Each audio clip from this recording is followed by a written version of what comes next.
dealing with the whole notion of self-discovery, looking at it from different angles. I lectured last week on self-discovery in terms of prayer, contemplation. I was just going to say a few words about that just to catch people up as a few afterthoughts. Can I ask how many people were not here last week? He's a searcher, and people feel that and sort of know it's all right to keep searching without having all the answers. I propose another theory tonight, and that is that what is valuable about Merton in people's sense is that he's able to step back from the normal rat race that you and I live in. He was able to go off into solitude, and you get into the monastery and go to the hermitage and think about things without being caught up in the whole rigmarole of life. And that therefore, when he was able to step back, he's able to look at it and see things that we don't see because we're too involved. I remember Henry Kissinger saying that while he was Secretary of State. There was one constant whirl of things. There was never a chance to step back and to get a broader view of what was happening, to get bearings, to get a focus on things. So maybe one of the reasons that Merton appeals to people is that he had that tremendous ability to not only step back, but to be able to see clearly a lot of important things about our culture, and he's able to communicate them to us. So a second theory on why he might be so popular.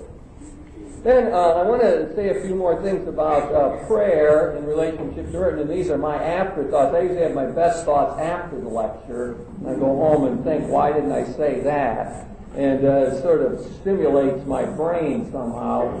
But there's a number of things that a dominant point about Merton on prayer and self-discovery seems to me that he prods us to improve. That he's sort of giving us a gentle push, no matter where we are in stages of development with prayer. He's saying, hey, come on, think about it a little deeper, or go a little further ahead. So for people whose prayer life sort of consists of saying 3 Our Fathers, maybe Merton is saying, well, maybe you could talk to God in your own words. Or for people who are talking to God in their own words, maybe Merton would say, well, why don't you use fewer words? Too many words here. Why don't you be a little more quiet? And for people who are sort of at ease in God's presence, maybe Merton is saying, well, maybe if you opened yourself more through some more discipline and spiritual reading, that then maybe you could absorb more of what God is giving. And maybe to some people who are very advanced, he's saying, well, sort of be patient, because that final gift of unity, of mystical contemplation that Thomas Merton had when he went to Cuba, for example, and a great mystical experience while attending Mass, that maybe that would be your gift if you just stay patient and open. So wherever we are, Merton is sort of, I think, nudging us forward. I think it's important to remember here, as someone reminded me, that there's all kinds of styles of prayer are good, not just one. And Merton centers in, and I centered in last week, on one style, that is the contemplative prayer, which is the one without many words, and sort of, as Merton says, just resting in God, just being in God's presence. The analogy I had is of a husband and wife who happen to be getting along for a while, are sitting in the same room and feeling good about one another, and don't feel a need to talk, but feel reassured or supported by the presence of the other person. That might be a sense of what Merton means by contemplative prayer. So I didn't want to give the feeling that the other forms aren't good, but that's the way that's his dominant effort, and that's where he wants us to look. And for many of us, it is a call to take a step forward, I think. Then he did talk a lot about meditation. I didn't really stress that, but for Merton, meditation is something that gets you ready for contemplation.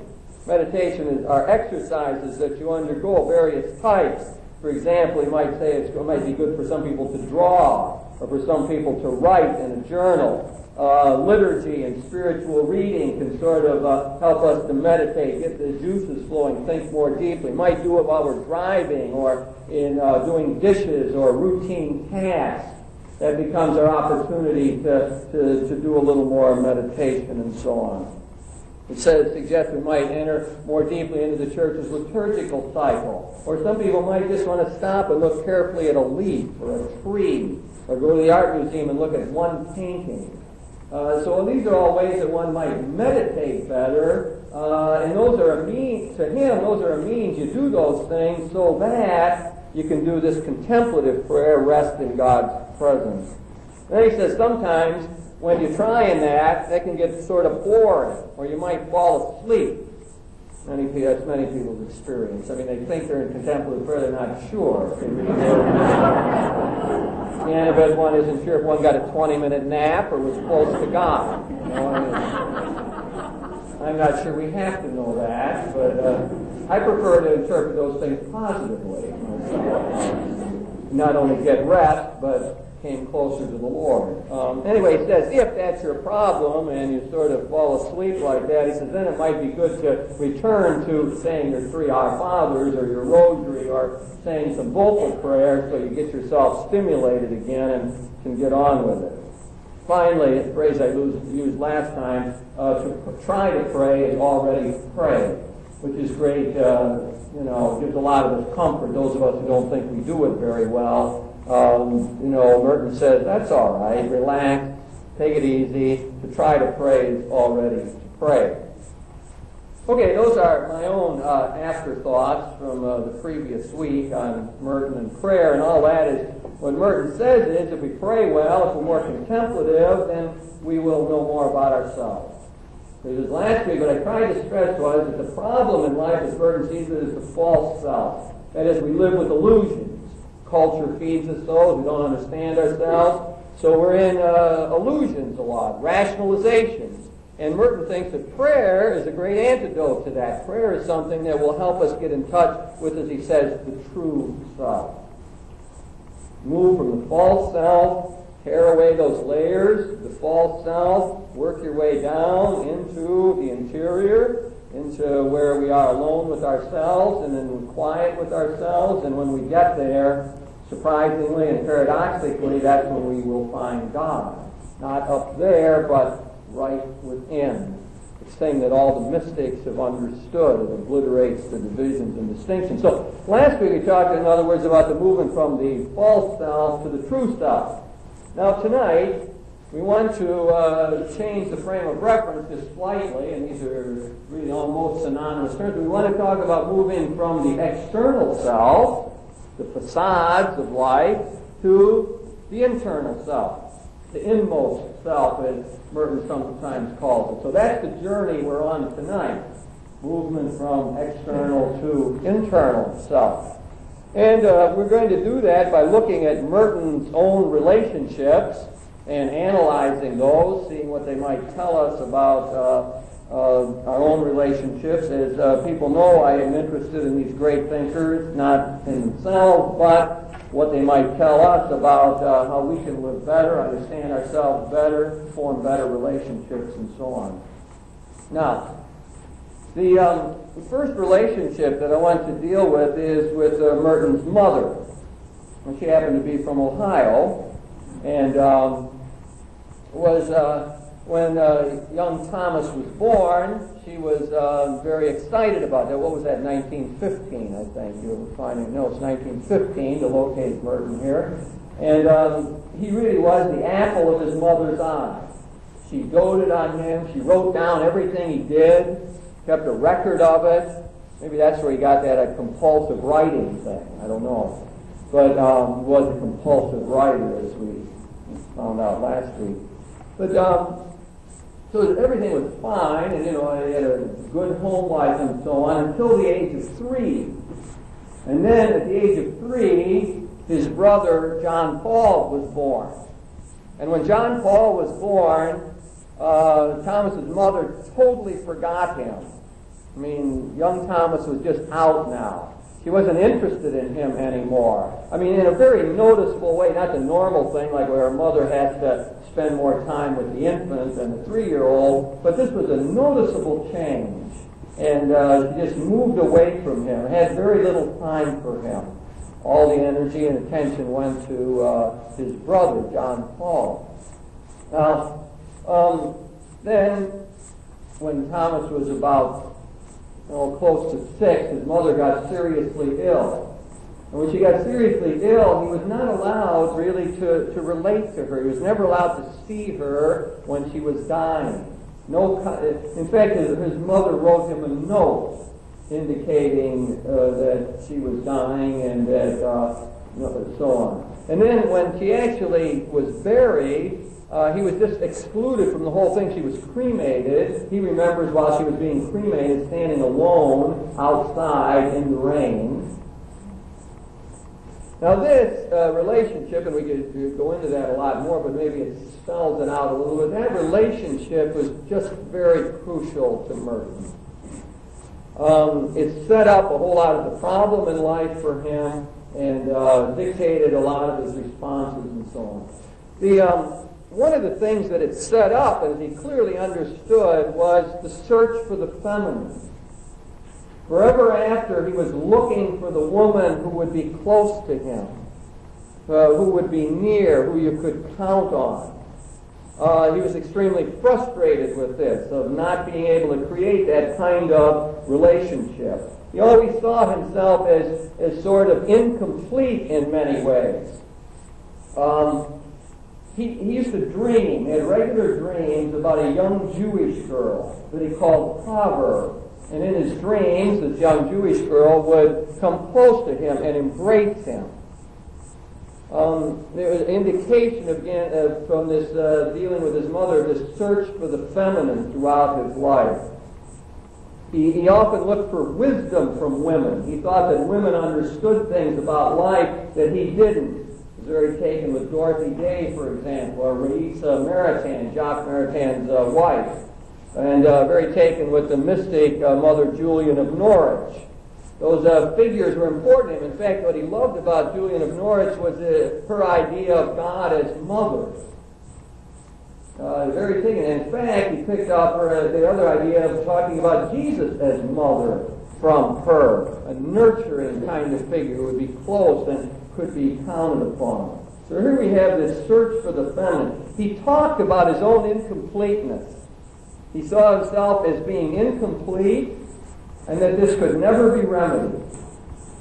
So no matter what he did, there's no way to get it together, to feel integrated. He felt half or part or incomplete.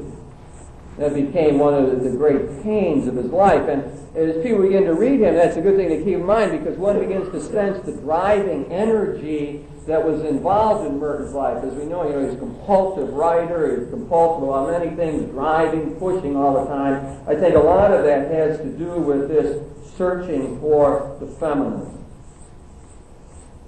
Now, besides that, what this raises, of course, is for all of us, is the problem of disappointment in relationships. The fact that people aren't there for us when we want them to be there. I always use that phrase that eventually in relationships the other will always disappoint us. Sooner or later the other one isn't there to hold us when we need it, or isn't there to share our joy, isn't there when we want to talk about our experiences. No, or simply is incapable of overcoming their own needs and their own frustrations to rise above them, to be present to us or to deal with us in a way that seems to be helpful.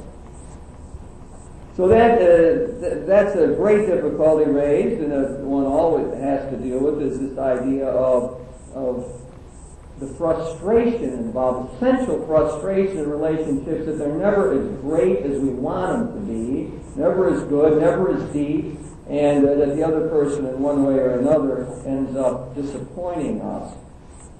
Now, the other problem that it raises is that of the question of worthiness in relationships. It's the sense of, I must, like young Thomas, he ends up figuring as a lad of 4 or 5 that he isn't worthy, that he isn't good enough in a way. He isn't good enough to elicit from the other the kind of love that one wants. sets up a sense of abiding unworthiness in life. Many people, if you ask them what their dominant negative experience about life is, they will say, and you give them enough choices and enough time to think of it, will say, well, I have an abiding sense that I don't measure up. It's always with me that there's something missing or something wrong or I'm not good enough in one way or another. And so you can see how that works. That flashing thing, I might have said this in another lecture, but I was at a football game this year, and I just walked in. I was standing behind the last row, and next to me there was a youngster. He had a colt there, I'd say about 6 years old. His father's sitting there, and the kid reaches over and knocks the colt over. And his father reacts. He says, "That's what you always do. You always spill things. You always mess up." And the kid just crying there, you know, and I'm sitting there just hurting for the, standing there, just hurting for the youngster. A friend of mine told me I should have spoken up and said, "That's all right, young man. I spill things all the time too," you know, or something like that to ease it. But I mean, I got that sense. There's a young man, and you just see it in his face. He's going to be walking around with this Thomas Merton abiding sense of unworthiness or whatever. Oh, that one somehow doesn't measure up. And all of the experiences of life, the early shaping experiences we know from Freudian thought and psychotherapy and so on, are really so important along this line.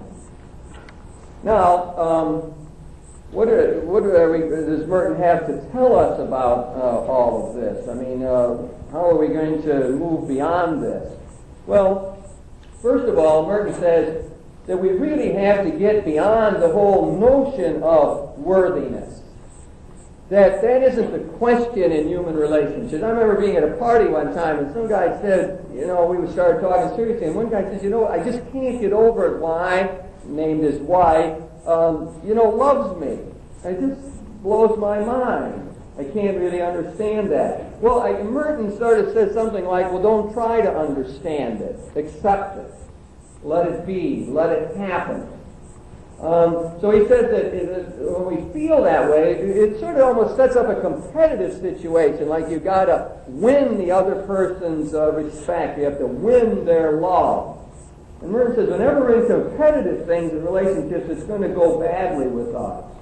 So he wants us to try to let go of that and factor that out. I mean, you can do it two ways. I mean, you can say, well, no, I am worthy. No, I'm worthy. I'm good. You can look at all the good in yourself. Say, I should be loved. People should love me. And this person in particular I want to love me should love me. You can work at it like that, and that might be good, but Merton says there's a deeper answer to it. See, that's the answer of pop psychology today. But Merton says, no, and that's typical of Merton, to go deeper, I think, than ordinarily we find in the culture, is to say, factor out worthiness. No good either to think you're really worthy of love, because that won't work either. And so he moves us to a really fundamental theological position of saying that what we really hold about life is that God loves us despite our unworthiness.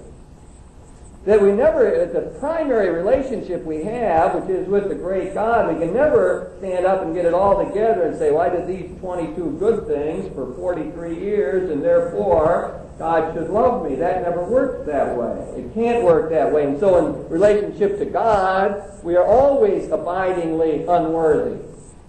And so there maybe is even something authentic about that feeling. It's one of the things that Merton tells us, that anything that we feel, don't just dismiss it too soon. Don't just run over it and say, well, it doesn't count and so on, and I don't really feel that, it's not important. No, go with it, Merton thinks. Stay with it. Try to be realistic. And in this case, maybe the abiding unworthiness says something true about life, that before God we are finally in a position of not being able to challenge God and saying, you have to love me, you have to care for me, you have to give me these good things. We can't do that. So, and he thinks that if we get that straight with God, then we really are going to be able to deal better with this whole thing. We'll get beyond this notion of worthiness. We can then factor it out. It isn't what really counts, and we can factor it out in our relationships also.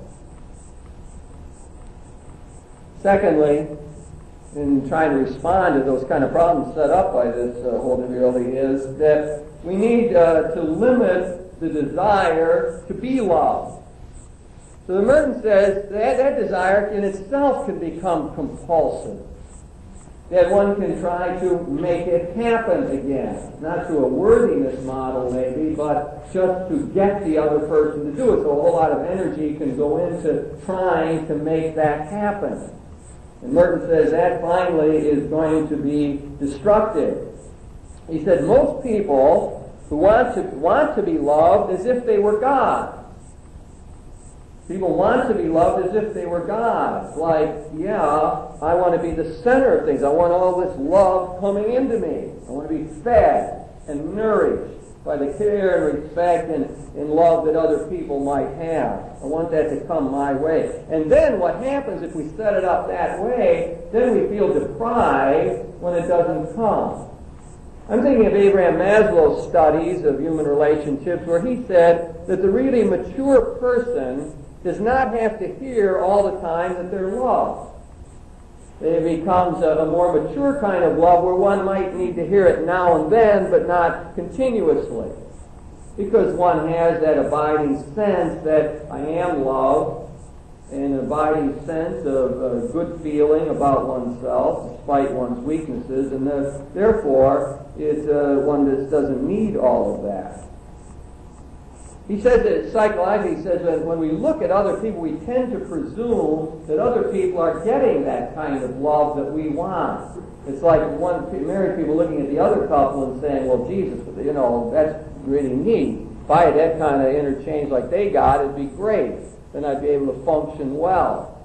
And so he thinks that there's a delusion that we get into when we look around because we don't see the problems from the inside. We know our problems from the inside. We know the times when we feel disappointed, and we know those so graphically and deeply that's what dominates us. But when we look at the others, we don't see that. So you're looking at the perfect couple and thinking they're terrific. I have a lot of times do marriage counsel with couples who will say that. Our neighbors all think we're a perfect couple. If they only knew. It'd be embarrassing. And so it seems like when one is privy to that kind of conversation, you begin to get a feel for that kind of problem. So he says, you shouldn't presume that others are getting that. He says we should learn to be more realistic about what's possible. That's why I often say that idea that people will disappoint us sounds like a downer. When young people are getting married, don't want to hear that. Eventually your spouse will disappoint you. They don't want to hear that. But it strikes me that that's one way at the realism that we're talking about here, is to just get ground level with that. Just, immerse in that. That's the way life is. There are no perfect lovers, no ideal respondents. Therefore, sooner or later, the other disappoints me, and that's all right. I mean, life can go on. We can continue to live, even though troubles will continue to arise. Now, the whole area of the search for the feminine, I'm going to deal with in this way. I mean, Merton finds no answer to that. It raises the whole question of sexuality, the complementarity of the sexes, and I think it becomes almost a self-examination maybe in terms of, well, where is the dominant passion along that line? Well, what's the drive that might move us? Wherein do we sense both the beauty and joy of that, and where do we sense the limitations and frustrations along that line? I mean, I realize, and I don't think Merton does this well, and he's not helpful, I don't think, at that level. He never solved it. He never figured out what to do with it, as we'll see, even late into his life. I mean, there might be a point when he came close to it. I won't say that, but, we'll eventually get to his love relationship with his young student nurse by the name of Marge, where we see even shortly before his death, he still hasn't worked this out. So Merton is not terribly helpful in figuring that out, but what I think he does is raise the question about the drive for the opposite sex and at what level it operates. I mean, one way to think about it is in totally physical terms, genital terms. There's another way to think about it in terms of union of spirit, an emotional kind of bonding, imaginative kinship that we would look for to see, how that might bring a sense of completeness or fulfillment to one's life. I'm going to stop there with that relationship, and let's do our usual bit of one-to-one on this, to that first of 8 relationships we're dealing with, which means we will be done at 11:30 approximately. The rate I'm going. 11:30, 11:45, right around there. You can make your plans for the evening. Questions? Just maybe an elaboration when you're talking about certain people get a maturity about an abiding sense of being loved and they don't need to be told. Don't you think that, in Merton's sense, that really is the good news? That's something that we have to come at almost in a spiritual sense. It's not in a practical sense. Is that what you meant, the abiding sense of being loved by God, to really embrace that? Yeah, I mean, the observation is made that about the importance of this abiding sense of being loved, and that that finally, in my language, would be a faith statement. That becomes a conviction of faith. That and that faith, has degrees of ability to grab us or take us over. We can speak about a faith that gets deepened. What we hope as goes on in life is that we feel that more strongly or know that more clearly. But it's clearly, if you look at the development of people in the spiritual life, it usually isn't a one-way street. It isn't just people get better and better at it. It seems as though there are sort of ups and downs. And that people have often, who are very holy, experience a great absence of God. My own mentor, Carl Rahner, late in his life, had terrible problems like that. I mean, he had written all these marvelous things and had seen and felt and had deep religious experiences, and yet late in his life had tremendous problems of anxiety over that and so on. So, I mean, my reading of the great people suggests to me it isn't just a one-way street and it isn't a simple matter, but I think that you're right. I mean, finally, dealing with all of this becomes a matter of faith. So what is he saying about the question of, we're going to factor out the worthiness question? You can only do it because out of confidence, the sense of confidence that we're loved by God. I think that's the only way. Otherwise, you got to sneak it back in all the time to assure yourself that you're all right. In other words, I hope this will become clear as we go on in the evening. Merton's solutions to the relationship questions and self-discovery are, I think, functioning at a deeper level than we usually hear. And so we have to sort of adjust somehow, I think, to that. But I think your point is well taken. Finally, in fact, I think in all of these relationships I'm dealing with, it's finally the answer is always a faith answer. And it's always somehow connected in with our relationship with God, which grounds our ability to relate to other people. And it always is the case, especially with Merton. I found it interesting that you talk about Merton's search for the feminine as a result of his loss of his mother when he was so young. Instead of a search for another mother, and then later on he searched for a mother, a woman who was fulfilled with him, missing in him. I guess my question is, do you feel that the search for that perfect respondent, the lover, the spouse, and the search for a parent who will not go away, overlap a great deal? Well, I can start out by answering in terms of Merton. I mean, if you take his dreams seriously, what happens there, the person, the feminine in the dream is not necessarily a mother figure. In fact, it's a 13-year-old girl. In fact, one of his strong fantasies about the reality in life is a 13-year-old girl he remembered, in growing up. And he said things like, if I had taken another turn in my life, I would have latched on to her and we would have been married. This 13-year-old girl, he remembers, of course, you can't fall in love with a 13-year-old girl. So, I mean, in Merton's own thing, I think that the choice of the word feminine is absolutely accurate because it's not really a search for a mother. It's much broader and encompassing than that. I think the right word is the feminine. Now, I mean, how that sorts out, I mean, I think that there will be other people for whom that will sort of split off. In other words, some people you can see clearly what they want, speaking of from the male side, is they want a mother. And some people marry a mother because that's what they really want and what they need. And so, I mean, that would be one response to it. I don't think that's the way Merton responded, though. His was more global, and less sharply etched. That's my understanding of it. And then I think, it goes the other way. It could make one compulsive about being married. To have a sexual partner, it could easily play out that way. And this loss of the feminine, the mother early in life. So, I think that's individuated. My own counseling would suggest to me that you can see it break either way. But Merton is never simple. He's complex, and for him it's global. Feminine is exactly the right word for what it is that he's searching for in life and doesn't find. And that feminine, what that feminine will do is not mother him really, but will complete him. And that's what he feels. Incomplete. I'm going to go on to the next relationship here, which I will alert you, I am dealing with his relation with his father next, and then his brother John Paul, and then his experience with what I call every man or everyone, and then with the abbot, with his abbots, and finally with the student nurse by the name of Marge. So, the next relationship is with his father. His father is a New Zealander and is a traveling artist type. This is not a stable person who works 9 to 5, comes home and says, "Hi, let's play catch." No, this is not the kind of father we have here. He's more spontaneous than that, creative, sort of traveling around a lot, interested in artists, interested in poetry, had a great love for William Blake, a poet, which he handed on to his son, Thomas.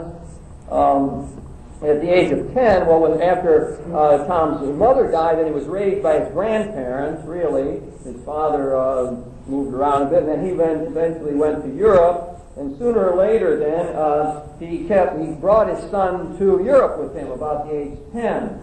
As we remember, he ended up in England and went to Cambridge for a while. And so his father always was promising him that we're going to get together. That was his big thing. We're going to get together. We're going to live together. We're going to be like a family, And Thomas would hear that and say, "Oh man, this is great, I'll be with my dad and everything," and it would never happen. Time after time, we're going to get a house here and live there. We're going to do this and that. No, always falls through. Father says it, but he doesn't follow through on it. Now, when Thomas was then living in London, and his father was off someplace else, and he's now 16 years old. His father's name is Owen, and he gets an incoherent telegram from him. And that's his first understanding that his father is seriously ill. And before long, he gets word that he's dead. Again, he isn't there. He's alone when he gets the telegram. He has to deal with this all by himself. Very rough, difficult time for him. His father was very important. It was interesting that even though his father played these games with him, he still had some sort of a trust in him. I think even though 100 times he's going to say something, he's going to do it, but still he kept saying, "Well, it'll come through later on." But that really never happened. So his father dies, 1931. 2 years later, Tom is off to Rome. He's living in Pension there, and one night he's in his room. Some of the details are not coming back to me very sharply, but he begins to feel an abiding presence, a loving presence in the room. And I think a wind is blowing, and he somehow picks up his Bible to read it, and the wind is blowing through the pages of the Bible. And then it became terribly clear to him that his father was there in the room with him. His father was present. He had absolutely no doubt about it. Very clear experience of his father. I think it was a very happy experience for him, a feeling that it's all right now. I've talked to people, who sort of crave experiences like that with their loved ones who have died, and would like some sort of assurance. I remember dealing with a young man over a long period of time where he just longed for that. It was he would read books and think about seances, and just wanted me to try to get him in touch with that kind of experience so that he could have surety about his father who was dead, that he was safe, that he was in heaven, as we would say, and everything was all right with him, and that the relationship was going on. So for young Tom, this became a very important experience for him, that his father was indeed all right and had come to him.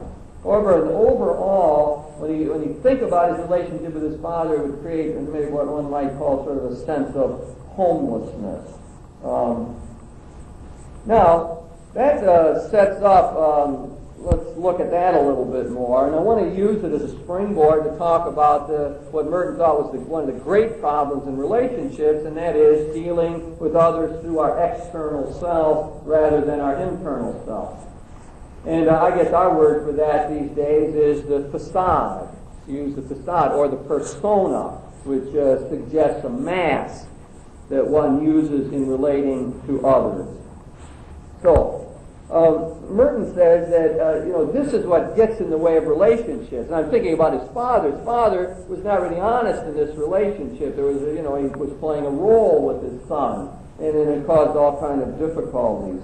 Now, what Merton says is that the danger is that we begin believing that we are our facade or our persona, that mask that we wear is what we really are. And then he says the danger becomes that we begin to imitate ourselves.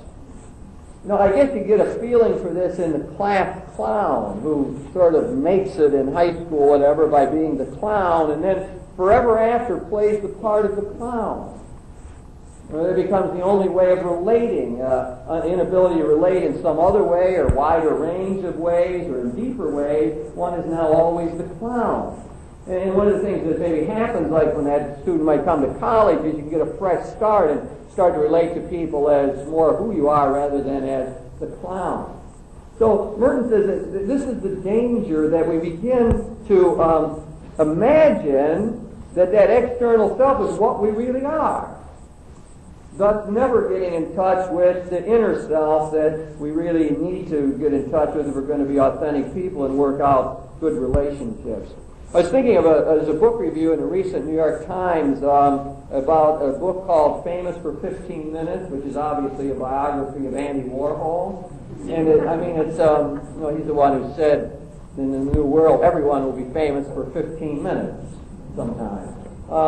Anyway, Warhol, it's a terrible indictment of Warhol. And, it says that he lived for fame. He lived to make a splash. He lived for the image. He lived to create the party where he would be the center of attention. Well, the facade became what he was. And I think we often link that with famous people. Maybe Marilyn Monroe was like that, although I don't think we've yet figured out the secret of Marilyn Monroe. There's something that keeps touching the imagination of artists and authors and so on about, what was it about her that was so fascinating. Norman Mailer's been trying to figure that out for years and writing books about her and so on, trying to get at, what's the secret of it all. We're talking about something, not just sex appeal. There's something else that goes on with that. But then, does the person then, does the movie star or the famous person begin imitating themselves? Well, that's an interesting question. But then it goes down to another level. To what degree do we get involved in that? Are we the role that we play and not something else? I guess we talked about that last week with women approaching menopause or going through menopause, who play the role of being the mother all the time, and then after menopause don't know what to do, and don't know how to be, don't know what they are at this point. That might be another example of where the mask, the persona, takes over. And then Merton goes into this at a still deeper level using a Freudian-type critique, and then he says that the external self is often motivated by unconscious urges. That much of this is not something that we know we're doing, it just sort of happens. So that Freud talked about the superego, that the way we carry our parents in our head, we ingest the role that the culture thinks we should play, the superego, sort of as our way of playing it out. Well, Merton makes the observation that much of that we might be playing that role without knowing it. That the superego has determined how we ought to be. I was talking to someone recently that was precisely their problem. Their mother had brought them up to be docile and to be always, civil and never to show anger, always to be a nice boy. And this young man finds himself in middle age still playing out the role of the nice boy. Now what his problem is, he's depressed. Why is he depressed? Because what we might term his masculine energy, his assertive self, is all blocked. He doesn't know how to be in touch with what is definitely a true part of himself, which is a more assertive side. So what has happened here, unconsciously, he's walked around through adulthood and a professional life, which appears to be very successful, but never always playing the role of the nice guy. Never being in touch with his anger, with his frustration, never being able to talk about it, never being able to say, well, no, we're not going to do it that way. Or, I don't like that. Or, that makes me mad. Or, when you behave like that, it hurts me. Never able to say that. And that, therefore, one is in a position of falling into depression for a reason that one finds it hard to really understand.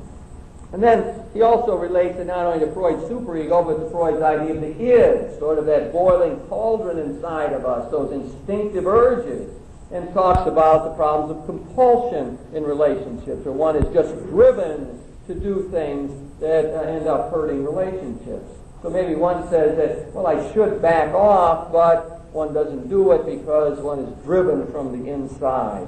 We've got to talk tonight. We're going to talk for 2 hours. This is it. No, you can't have 15 minutes to cool off. We're going to talk now. Need to talk now. I'm driven to talk now. Can't wait till you get your head together or get calmed down. So,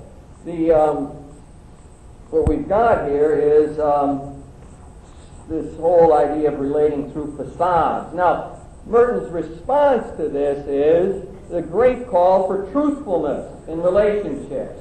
He makes that observation that we make ourselves real only by telling the truth. It's only in telling the truth that we become real. Only by being faithful to reality, faithful to the situation, faithful to the relationship, the truth contained therein, will we ever find our inner self. That becomes for him the secret of it all. Truthfulness in relationships. Now, you've got to know what he means by that. He doesn't mean what we might call candidness. No, or being frank. He says sincerity is not simply a sentimental disposition to be frank. Like I'm always going to tell you exactly what I think at any time. That again is a modern urge or strain of thought, and I think needs to be challenged. And that's not what Merton is about. He says, on the other hand, that we possess an obligation in life to the truth, to be faithful to reality. That there's a responsibility to do that. We have to work at that. He talks about defending the truth. Merton has, it reminds me when I'm talking like that of Hans Kuhn. Hans Kuhn's great passion for truthfulness. And no matter what the situation, it has to be said. Some people have picked that up in Matthew Fox's letter to Cardinal Ratzinger recently. Matthew Fox, Dominican theologian, creation, theology, and spirituality, wrote a letter, he's silenced for a year. And he says that, well, to Ratzinger, he says, it's like the church is a dysfunctional family. And he says, in a dysfunctional family, what happens is that the persons who are messing it up are immune from criticism. That is, everybody else is quiet. Everyone just goes along with it. Well, that's how Daddy is when he gets violent when he drinks. So we don't say anything. And we don't talk about it. No truthfulness. And Matthew Fox says to Ratzinger, he says, Cardinal Ratzinger says, well, that's how the church is. It's dysfunctional, and you're the one who's making it dysfunctional, and I won't be silent anymore. I won't play that role. I will be truthful and tell you, you're the one who's making it dysfunctional. You're the one who's messing us up here.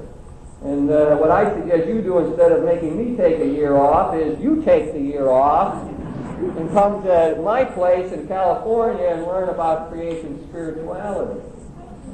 Well, Ponce uses that whole dysfunctional. I was thinking about lecturing on creation spirituality next quarter. That's just fermenting in my mind at the moment, but I do want to deal with that somewhere along the line. But what am I talking about?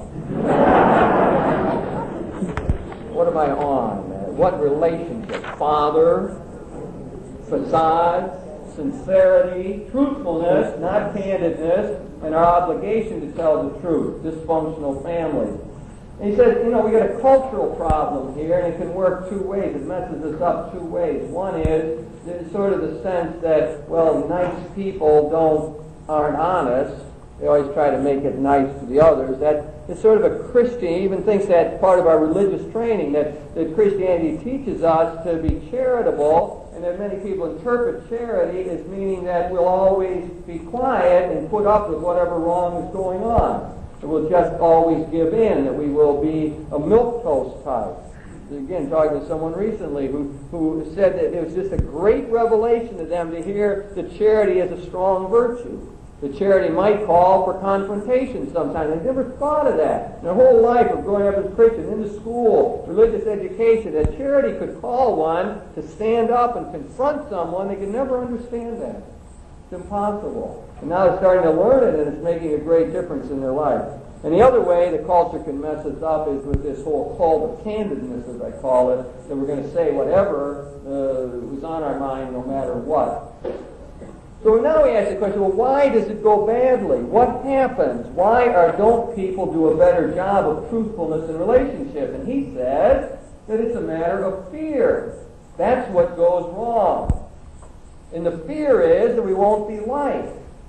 Fear is that other people won't get along with us if we stand up for what we think. And what goes still deeper than that? Why would one be fearful of that? Because one ends up doubting that one is really loved. And where does that take us? Back to the point made before, that the only way around all of this is that we have to begin to get back to that love of God, which substantiates or makes possible these ongoing and healthy relationships. So you catch the drift of all of this then. So the person who doesn't feel love said, I got to get this because I fear then that people won't love me. I fear there won't be a relationship. Therefore, I have to get into pretense to make it happen. I got to wear this mask so that you'll think well of me, respect me, like me, then we can carry on with the relationship. So how we get around that, again, the only way that he sees and that he puts before us is a matter of faith, that we end up feeling and knowing and carrying with us the fact that despite our unworthiness, God loves us. Therefore, there's something good about us, that we are valuable people. There's a goodness within us. Therefore, I have something to share just out of who I am. I don't have to pretend. There it is, gang. It becomes almost like take it or leave it. If that isn't good enough for you, goodbye. That's your problem. You're lost. Is that if you can't relate to me like that. It's got something of that realistic flavor to it of how we're going to get out of this particular bind. I'm going to invite the one-to-one discussion here for just a couple minutes, and on this truthfulness in relationships as a way of dealing with facades, of moving from the external to the internal self. Just a couple minutes to see if you make sense out of that. At this point, I want to turn over the tape, start the second half of the lecture.